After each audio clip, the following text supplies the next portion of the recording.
हाय everyone, अस्सलाम वालेकुम, welcome back to my channel. So guys, my name is Zara. आज की वीडियो में हम जानेंगे हम ब्लीच क्रीम को अच्छे रिजल्ट्स पाने के लिए कैसे लगा सकते हैं। तो गाइस, आज की वीडियो बहुत अच्छी होने वाली है, वीडियो को एंड तक वॉच कीजिएगा। साथ में आप ये भी जान पाओगे कि ब्लीच को कितने बार यूज कर सकते हो आप महीने में। दूसरा, ये उसके फायदे भी आपको बताऊंगी और साइड इफेक्ट्स भी साथ साथ बताऊंगी, तो वीडियो में एंड तक बनी रहिएगा। स्टार्ट करते हैं। सो गाइस, यहाँ पर मेरे पास मौजूद है गार्नियर का 1 स्टेप फेशियल, और फेशियल के अंदर ही आपको ब्लीच का सैचेट मिलता है जिसमें एक एसिलेटर होता है, दूसरा होता है क्रीम का। सो इसके अंदर से सबसे पहले हम ब्लीच करेंगे और ब्लीच क्रीम कैसे कर सकते हैं ये जानेंगे। वैसे आप चाहो तो गार्नियर का 1 स्टेप फेशियल नहीं लेना चाहते तो आप जस्ट ब्लीच भी ले सकते हो, गार्नियर हो, हिमालय हो, और वैसे आपको ओलिविया की ब्लीच भी मिल जाएगी। बट गार्नियर और हिमालय की जो ब्लीच है वो आप फेस पे यूज कर सकते हो, और जॉलन भी काफी ज्यादा अच्छी होती है। तो ये 3-4 ब्रांड है, आप इसको फेस पे यूज कर सकते हो। अच्छा गाइस, इस्तेमाल करने का जो तरीका है, इसके अंदर हम कौन से 2 सिंपल इंग्रेडिएंट यूज करेंगे। एक तो स्किन वाइटनिंग कैप्सूल्स जो कि आपके कलर को इनहेंस करेगी। दूसरा जो हम चीज यूज करेंगे उसके अंदर यूज करेंगे 1/4 टीस्पून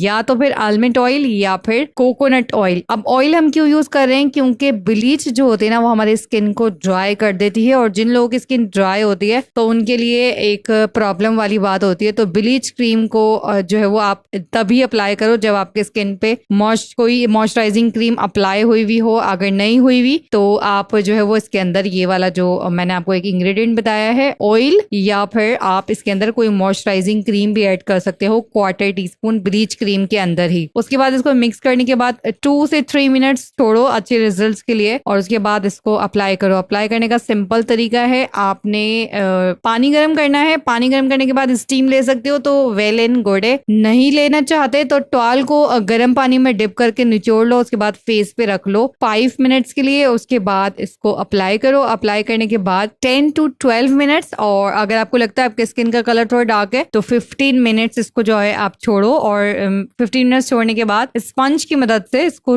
रिमूव करो। सो गाइस, रिजल्ट्स आपके सामने है, आप देख सकते हो ब्लीच के जो रिजल्ट्स हैं वो हमें 2 गुना ज्यादा मिले हैं। अब बात करते हैं ब्लीच क्रीम के फायदे क्या होते हैं। ब्लीच क्रीम के बेनिफिट्स भी होते हैं, जैसे साइड इफेक्ट्स हैं। हर एक चीज का फायदा भी होता है तो नुकसान भी होता है। अच्छा गाइस, अब बात करते हैं बेनिफिट्स की। तो इसके जो बेनिफिट्स हैं, सबसे पहले तो आपके स्किन का जो कलर है उसको लाइटन करती है। लाइटन करने के साथ साथ अगर आपके स्किन के ऊपर स्कार्स हैं और एक्ने स्पॉट्स के निशान है और पिगमेंटेशन है तो उसको लाइटन करने में बहुत ज्यादा हेल्प करती है। और दूसरा जो इसका बेनिफिट है वो ये है कि जो हमारे स्किन में मेलानिन होता है उसकी जो क्वांटिटी होती है, यानी उसकी जो तादाद होती है, उसकी पैदावार को कम करती है अगरचे हम ब्लीच यूज करते हैं। ठीक है, क्योंकि मेलानिन से ही हमारी जो स्किन होती है वो काफी ज्यादा डार्क होती है, अगर हमारी बॉडी के अंदर काफी ज्यादा होता है तो उससे हमारा जो कलर होता है वो काफी डार्क होता है। तो बेनिफिट्स मैंने आपको बता दिए। एक्ने स्कार्स की जो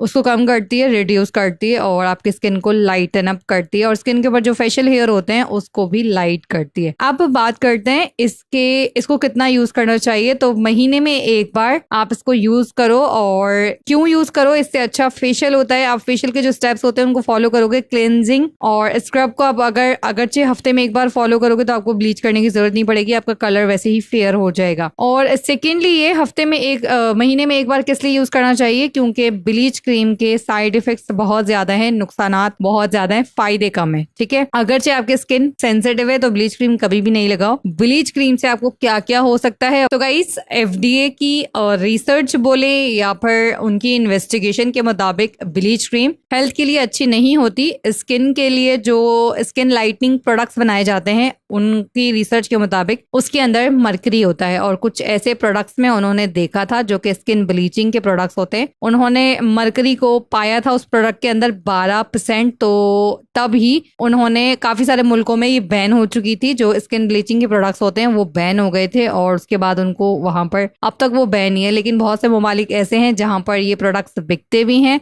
और लोग लेते भी हैं। बट इसके यूजुअली अगर बात की जाए एकदम फेयर पर्पस से, तो ये जो स्किन ब्लीच के जो प्रोडक्ट्स होते हैं ये काफी ज्यादा हार्मफुल होते हैं, आगे जाके आपको काफी सारी बीमारियां बना सकते हैं, जिसमें स्किन कैंसर जो है वो सबसे टॉप पर है। दूसरा, अगर चाहे आप इसको इंस्टेंट यूज करते हो, आपकी स्किन बहुत ज्यादा सेंसिटिव है, आपको स्किन पे रेडनेस हो सकती है, ब्लिस्टर्स हो सकते हैं, अल्सर हो सकता है, हिव्स हो सकते हैं ड्राई, और आपकी स्किन जो है वो इचिंग वाली हो सकती है, स्वेलिंग हो सकती है, और आपके स्किन में बर्निंग भी हो सकती है। तो बहुत सारे साइड इफेक्ट्स भी हैं अगर जो आप ब्लीच क्रीम को ज्यादा यूज करते हो। बहुत सारे लोग, बहुत कलर डल होता है, जिन लोगों को नहीं मालूम होता, एजुकेशन नहीं होती है जिन लोगों के पास, उनको नहीं मालूम होता ब्लीच क्रीम के कितने ज्यादा नुकसान हैं। तो मैं इसीलिए कभी आपको बिल्कुल सजेस्ट नहीं करती हूँ कि आप फेस के ऊपर ज्यादा ब्लीच यूज करो। ब्लीच यूज करना चाहते हो आप तो अपने हैंड्स एंड फीट्स पे कर सकते हो, वो भी हफ्ते में एक बार, रेगुलर तो कोई भी नहीं बोलता है, तो बस उतना यूज करो। ब्लीच क्रीम आपको परमानेंट रिजल्ट नहीं देती है, कुछ दिन का रिजल्ट होता है, उसके बाद खत्म हो जाता है और वापस से आपकी जो स्किन होती है वही हो जाती है। तो गाइस, फायदे और नुकसान दोनों बता दिए हैं, लगाने का तरीका भी बता दिया है, और ईद आ रही है, सबने चमचमाना है, आप भी चमचमाओ और महीने में एक बार यूज कर सकते हो। बाकी सेंसिटिव स्किन वाले यूज मत कीजिएगा। और गाइस, एक और बात मैंने आपसे करनी थी, वो ये कि